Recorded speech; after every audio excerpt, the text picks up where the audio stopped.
आज हम आपको सिखाने जा रहे हैं स्ट्रेट पैंट की कटिंग। अब देखेंगे कि हमें कितना फैब्रिक चाहिए, यानी कि पैंट बनाने के लिए कितना फैब्रिक चाहिए। तो हम बना सकते हैं 2 मीटर में, 2.25 मीटर में, 2.5 मीटर में। वही लेंथ, यानी कि 2.5 मीटर से ज्यादा नहीं लगता, 2 से 2.5 मीटर में ये बन जाती है। 2 मीटर जिसकी छोटी लेंथ हो वो बन जाएगी, और 2.5 मीटर तक आप सारी की सारी पैंट की लेंथ बना सकते हो। अभी मैंने लिया है ग्लास कॉटन में। ग्लास कॉटन में इनर लगता ही है, लेकिन हम अभी सिंपल स्ट्रेट बना रहे हैं। बाई चांस आपको बिना इनर वाली बनानी पड़ जाए तो, या फिर बिल्कुल सिंपल सा बेस, अगर इसी में इनर लगाना हो हमें, तो जैसे हम ऊपर का बेस कट करेंगे सेम वैसे ही इनर कट होता है, उसको रख के ही इनर कट करना है। इसको मैंने डबल फोल्ड करके ऐसे बिछा लिया है। उसके बाद यहां पर सीधी लाइन लगाएंगे, इसको मैं कट करके निकाल देती हूँ। बहुत ही आसान से तरीके में आपको समझाएंगे। एक यहाँ से, ताकि इक्वल हो जाए हमारा फैब्रिक, यहाँ पे भी एक सीधी लाइन लगा लेते हैं। अभी हम देखेंगे सबसे पहले वेस्ट का साइज। एक बार आपको साइज समझा देते हैं हमने जो जो लिए। हमारी जो लेंथ है वो है 39। उसके बाद हमारी जो हिप है वो है 40, यानी कि जो गुड़िया का माप लिया वो वैसे आपको बताया है, लेकिन ये पेंट का फैब्रिक किसी और का है, ठीक है। तो ये वेस्ट का जो साइज है ये 34 है। उसके बाद मोहरी, मैंने कितना बोला, कितना? वैसे 32 ही है इसमें। इसमें 32 ही लिखा हुआ भाई, ये तो बस मैंने वैसे ही बोल दिया। ओके, तो वेस्ट हमारी है 32, हिप हमारी 40, लेंथ हमारी 39, मोहरी 7 इंच। बाकी मुझे अच्छा लगा कि आप सारे ध्यान से सुन रहे हो मुझे, वेरी गुड। अभी हम सबसे पहले यूज कौन सा माप करेंगे वो देखिए, वेस्ट का, ठीक है। अभी हम यहाँ से वेस्ट का साइज उठाएंगे। हमारी वेस्ट है 8 इंच, यानी कि 4th पार्ट इसका। उसके बाद हमने लेना इसमें 2 इंच एक्स्ट्रा, वेस्ट का 4th part plus 2 inch extra. अब ये 2 इंच एक्स्ट्रा हमने क्यों लिया है? 1 इंच की चौड़ाई में हम डट डालेंगे और 1 इंच हमारा मार्जिन में जाएगा, ठीक है। अब यहाँ से हमने टोटल देखना कितना हो गया, ये हमारा हो गया 10 इंच। तो यहाँ से हम 10 10.5 इंच पे निशान लगा, आप सीधा 10 इंच पे भी लगा लोगे चलेगा, हम 10.5 इंच पे निशान लगा लेते हैं। यानी कि आधा इंच बढ़ा दिया, आधा पौना इंच आप बढ़ा सकते हो। अगर आप सीधा भी ले रहे हो तो इतना कुछ गलत नहीं होगा। तो मैंने आधा इंच नीचे की तरफ बढ़ाया, 10 इंच था, 10.5 इंच पे एक निशान लगा दिया, 10 इंच 10.5 इंच। उसके बाद हम लेंगे यहाँ पे, जैसे कि मैंने बताया पैंट कई तरीकों से कट होती है, जैसे मैंने 5 मिनट वाला प्लाजो भी कट किया है, तो ये मेथड भी हम कुछ आसन इसका वेस्ट के अकॉर्डिंग लेंगे। जैसे जैसे हमारा साइज बढ़ता जाता है, यानी कि वेस्ट का भी ज़्यादा है, हिप का भी ज़्यादा है, तो हम क्या लेंगे, वेस्ट का 4th part plus 1 inch extra. एक रीचेक करने के लिए आप ऐसे देख सकते हो, हिप का 4th पार्ट क्या आपका बन रहा है, ठीक है, बस इस तरीके से। तो यहां से हम एक सीधी लाइन ड्रॉ कर देते हैं इस तरीके से। उसके बाद यहां से हम राउंड देंगे। ये राउंड हम कुछ इसी तरीके से देते हैं, यहां से 2.5 इंच, यहां से भी 2.5 इंच के लगभग, और राउंड मिला देते हैं जैसे आर्म होल में निशान लगाते हैं वैसे ही। हमारी लेंथ है 39 की। उसके बाद हम लेंगे 2.5 से 3 इंच एक्स्ट्रा। क्या फोल्ड कितना करना चाह रहे हो, तो 2.5 से 3 इंच एक्स्ट्रा, ठीक है। कितनी चौड़ाई में फोल्ड करना चाह रहे हो, मैंने 3 इंच ले दिया। अब इन लाइनों को मैं सीधा कर देती हूँ, यहां से यहां से एक बार एक सीधी लाइन लगा देते हैं, आपको बाकी लगाने की जरूरत नहीं है। तो यहां से मैंने एक सीधी लाइन इस तरीके से लगा लेनी है, ताकि हमें एक सेंटर मिल जाए। आपको मैं समझा सकूं इसलिए मैं सीधी लाइन लगा रही हूँ, कि हमारे सारे निशान अब इस सीधी लाइन से उठेंगे, ठीक है। ये जो सेंटर वाली लाइन है, इस लाइन से उठेंगे हमारे सारे निशान। अगर आपको टाइट पैंट बनानी है तो आप ये निशान लगाओगे अंदर से, अगर आपको स्ट्रेट थोड़ी सी लूज पैंट बनानी है कि आपको चलने फिरने में थोड़ी सी दिक्कत ना हो, वैसे तो पैंट ऐसी होती है इनमें बैठा नहीं जाता। अगर फैब्रिक ही स्ट्रेचेबल है तो वो अलग चीज़ है, वरना थोड़ी सी खड़े खड़े रहने की ही होती है। जो ज़्यादा टाइम काम करता है उनको तो थोड़ी सी आदत पड़ जाती है। बाकी अगर हम इसको पहन के बैठने की कोशिश करते हैं ना, तो थोड़ी पैंट ऊपर की तरफ खींच के ही बैठना होता है, वो जब आप सारी बार पैंट पहनते हैं उनको पता भी है। ओके, तो यहाँ से हम इस साइड से, ताकि ज़्यादा डीप राउंड ना आए, हम यहाँ से निशान लगा लेते हैं। ये हमने निशान लगा दिया। अब हमने एक निशान लगाना है यहाँ से, ये भी हम ज़्यादा डीप राउंड नहीं लगाना चाह रहे, तो यहाँ से निशान लगाएंगे। अब आपने इस तरफ मार्जिन लेना है, इस तरफ हमने कोई मार्जिन नहीं लिया, लेकिन इस तरफ मार्जिन लेना है। तो यहाँ से हम 1/2 इंच इधर की तरफ मार्जिन लेंगे, यानी कि यहाँ से 7.5।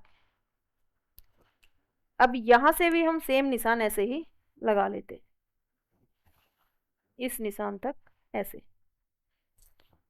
उस तरफ हमने मार्जिन क्यों नहीं लिया, इसे इस तरफ लिया क्योंकि यहाँ बैक पार्ट हम थोड़ा सा बड़ा कट करने वाले हैं, इसका मार्जिन बैक पार्ट में आ जाएगा। ठीक है, इसमें हमने सिर्फ इस तरफ मार्जिन लेना है। अभी हम इसकी कटिंग कर लेते हैं, उसके बाद ऐसे निशान लगाना, मार्जिन सिर्फ इस तरफ लेना है। तो यहाँ से मैं एक बार कटिंग कर लेती हूँ। ये बिल्कुल स्ट्रेट और खुली खुली पैंट बनेगी। अगर आपको टाइट पैंट चाहिए तो आपको एक बार तरीका बताते हैं, ये कटिंग कर लूं मैं।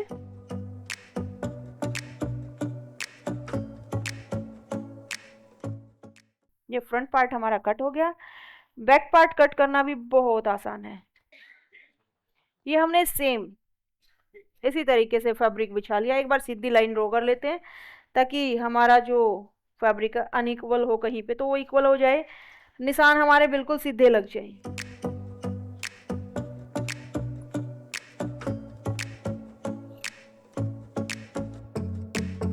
अब यहाँ से जो फ्रंट पार्ट है उसको इस तरीके से बिछा लेंगे। ऊपर की तरफ आपने 2.5 से 3 इंच फैब्रिक छोड़ देना है। उसके बाद हम इसको यहाँ पे बिछाएंगे। अब हमने देखना है कि क्या हमारा ये निशान 6.5 पे है। ये निशान आपने बिल्कुल चेक करना है, वरना आपकी पैंट जब घूमती है ना, वो यही कारण होता है ज़्यादातर। यहाँ से हम 6.5 पे निशान लगाएंगे। देखो वैसे रखी हुई तो पैंट सीधी दिख रही थी हमारी, लेकिन ये सीधी यहाँ पे आके हो रही है। ठीक है, इस तरीके से आपने ये फैब्रिक को रख लेना है। अभी एक लाइन हम सीधी ड्रॉ कर देते हैं, यहाँ पे एक लाइन यहाँ पे ड्रॉ कर देते हैं, बिल्कुल सीधी। एक लाइन हम बिल्कुल सीधी जो 2.5 इंच का निशान था उसके ऊपर ड्रॉ कर देते हैं। उसके बाद यहाँ से आपने जितना लिया है उतना ही हम आगे की तरफ ले देते हैं, यहाँ से ये शेप दे देते हैं। उसके बाद यहाँ से हम 1 इंच लेंगे, आप 1.5 इंच तक ले सकते हो, थोड़ी सी मोहरी जैसे कि नीचे से और लूज करना चाहो। हम 1 इंच ले रहे हैं अभी। यहाँ से भी हम सीधी लाइन ड्रॉ कर देंगे। एक और, जब आपकी पैंट का कई बार यहाँ गिद्री वाली साइड से पैंट टूटती है काफ़ी बच्चों की, तो वो उठे ना, उसके लिए आप क्या कर सकते हो, ये निशान आप तिरछा लगा सकते हो इस तरीके से। और कितना तिरछा, गिद्री वाली साइड आधा पौना या 1 इंच तक का तिरछा लगा सकते हो, इससे पैंट उठेगी नहीं। ठीक है, अब यहाँ से हम इस निशान को इसके साथ ऐसे ही मिला देते हैं।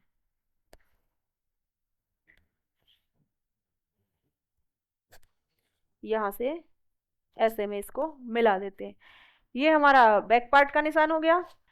अगर आपको लगे कि ये इससे हमें कम करनी है लूजिंग, तो आप क्या कर सकते हो, यहाँ से जो 6 इंच बचा है 4 इंच की लूजिंग दे सकते हो। तो ये निशान आप 1 इंच पे लगा सकते हो यहाँ से।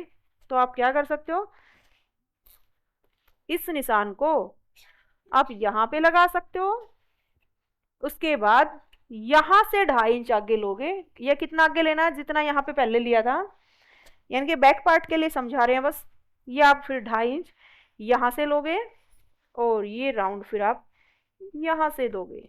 कि ये लूजिंग हम अपने अकॉर्डिंग कम ज्यादा कर सकते हैं। बाकी की डिटेल हम इनर वाली में भी देंगे, थोड़ा है एक्सप्लेन किया है कि ये लूजिंग चेक करनी होती है। ठीक है, अभी हम इसमें कट कर लेते हैं। तो इसमें वैसे डाउन देने की जरूरत नहीं है, क्योंकि हमने उठाव दे दिया तो ऑटोमेटिक डाउन हो गया, फ्रंट पार्ट हमारा छोटा हो गया। अब यहां से हम इस पीस को तो पूरा कट कर लेंगे। यहां से हमने कुछ भी एक्स्ट्रा नहीं लिया, जब फ्रंट पार्ट में एक्स्ट्रा नहीं लिया तो यहां से भी नहीं ले रहे हैं हम, वरना तो फ्रंट में भी लेना पड़ता ना ये डाउन। तो यहां से हमने कुछ भी एक्स्ट्रा नहीं लिया बैक पार्ट में, यहां से एक्स्ट्रा लिया है। अब हम ज्यादा लूजिंग नहीं दे रहे तो हम यहां से इसको कट कर लेते हैं अंदर वाले निशान से। तो आप ये चेक करके ऐसा कर सकते हो खुद भी, यहां से। उसके बाद इस जगह से हम इसको भी कट कर देते हैं। ये हमारी पैंट की कटिंग हो गई है, बैक एंड फ्रंट दोनों कट हो गए हैं। अभी हम आपको समझाएंगे पॉकेट और बेल्ट। पॉकेट और बेल्ट किस तरीके से लगाते हैं। तो ये हमारे पास फैब्रिक होगा, पहले बेल्ट निकालते हैं। इसमें ये साइड में फैब्रिक जो होता है वो बेल्ट में और पॉकेट में ही काम आता है, तो इसमें 2 से 2.5 मीटर ही फैब्रिक लगता है, इससे ज़्यादा नहीं। इसमें से अभी हम बेल्ट निकाल रहे हैं, तो बेल्ट कैसे निकालेंगे वो देख लेते हैं, कितना साइज चाहिए हमें। तो उसके लिए हम बैक पार्ट लेंगे, यहाँ से ये मैंने 4 फोल्ड कर लिया है इसको। ठीक है, 2 फोल्ड ऊपर है और 4 तय है ये। अब हमने क्या देखना है कि हम कितनी लंबी लें, लेंथ कितनी चाहिए। तो जो हमारा बैक पार्ट है ना, इतना तो हमें चाहिए होता है। तो यहाँ से ये हमने साइज माप लिया, इतनी हमें ये बेल्ट चाहिए। थोड़ी एक्स्ट्रा ही रख लेना, बाद में कट कर देंगे। उसके बाद आती है बारी की चौड़ाई कितनी होनी चाहिए बेल्ट की। ये हम लेंगे 4 साढ़े 4 इंच, 4 साढ़े 4 इंच। तो यहाँ से ये हम साइज निकाल लेते हैं बेल्ट की चौड़ाई, इसको हम कट कर देंगे। ये हमारी फ्रंट और बैक दोनों की बेल्ट कट हो गई है। सेंटर से इसको अलग अलग कर देते हैं। फ्रंट की थोड़ी ही बड़ी रहेगी क्योंकि फ्रंट पार्ट की चौड़ाई कम है, तो उसको हम बाद में कट कर देंगे। लेकिन एक बार जब आप कट करो ना, तब बैक पार्ट के अकॉर्डिंग कट कर लेना, आसान तरीका रहेगा। तो ये हमारी बेल्ट हो गई। उसके बाद हम कट करेंगे पॉकेट। ये हम एक ही पॉकेट बता रहे हैं अभी आपको। यहाँ से हम लेंगे 6 से 7 इंच चौड़ाई में। यहाँ से जैसे ऊपर से 6 लिया तो नीचे से 7 ले लेते हैं, 6.5 ले सकते हो। यहाँ से आप 7 साढ़े 7 ले सकते हो। ये आपका निशान हो गया। अभी जैसे हम स्लीव्स में डाउन देते हैं वैसे ही हम डाउन दे देंगे, यानी कि यहाँ से 1-2 इंच, एक तरीके से समझ लो ये स्लीव्स की शेप है। तो ये हमारा नीचे वाला पार्ट हो गया। अब इसको हम कट करेंगे, चाहे कम डाउन दे दो कोई दिक्कत नहीं है, यानी कि यहाँ से 1-2 इंच। उसके बाद यहाँ से भी हम कट कर देते हैं ऐसे में। ये हमने लिया 6 इंच, ये हमने लिया 7 इंच, ये हमने लिया 13 इंच, यानी कि इसकी लेंथ बता रहे हैं 13 इंच।